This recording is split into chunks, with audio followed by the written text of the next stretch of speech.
You are now looking at a Mahindra Pickup S11 4x4 double cab automatic in pearl white. And in this quick video, we'll tell you things you probably won't find in its brochure. If you want diff ratios and Newton powers, perhaps look elsewhere. Right, we're going to start with the looks, because it's hard not to. The pickup is a bizarre looking machine.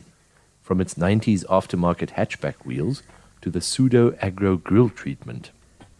While it's not the ugliest machine ever made by man, its design lacks the stylish cohesion and clever proportions of its trendy rivals from Toyota, Ford, Nissan, whoever. The interior is not too bad looking, but this vehicle's price forbids us from doing ye olde motoring journo cliché of scratching nails along door tops. Nope.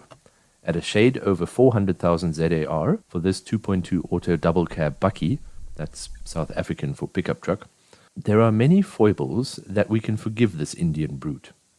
Besides the looks, that includes an outdated body construction, noisy drivetrain, wonky handling, leisurely performance, and tugboat steering. And while most of you will frown and nod in agreement, there are some viewers out there who may be welling up right now with pure and utter admiration. You see, maybe they don't want a shiny Nissan, or that "has anybody seen my roids Raptor?" Maybe they just want a normal pickup. And between molten Mitsubishis and tar-burning Volkswagens, what really is normal? Hell, even the rustic Isuzu brand seems to have tumbled into the "look at me" trap. That's why we think Mahindra is on a winning ticket with this bakkie. If we compare this segment to, say, the job market, all the other manufacturers are sending their kids to university for a CA, BB, MBA, Com 2 degree in Business Science Administration Consultancy, while the Indian parents sent their kid to learn from the local plumber. Sure, it's not as glamorous, but there's always work, and nowadays, hardly any competition. Yup, those other pansies don't want to get their designer denims dirty, so the pickup is left doing all the proper work.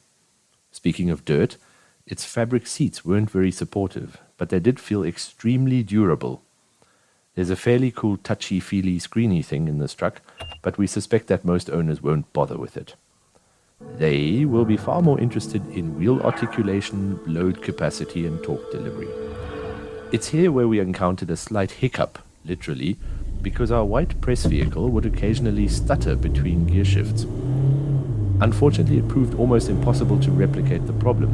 It tended to occur at low speeds and low temperatures, and our dash cam never really caught it. We hasten to add that it only happened at light throttle applications, never at medium to full tilt. And because frantic traffic situations demand full throttle from this vehicle, it wasn't really a safety concern. Right, what else can we tell you? That hood or bonnet scoop is real. It feeds the charge air intercooler. The leather-clad multifunction steering wheel with its fat cheeks looks very sporty, and hence completely out of place. Both front seats have center armrests, although not everybody found them useful. None of the seat belts are height adjustable. The rear bench does not fold or even partially recline, which became a bit of an issue when something rolled under the seat. Thank heavens for salad tongs. In this model we enjoy two speakers in the ceiling above the rear window, which is heated but does not slide or open in any way. It does have 4 rudimentary bars to protect it from naughty cargo though. That D140M Hawk engine is fairly responsive, but together with the lazy auto box, it shies away from high RPMs.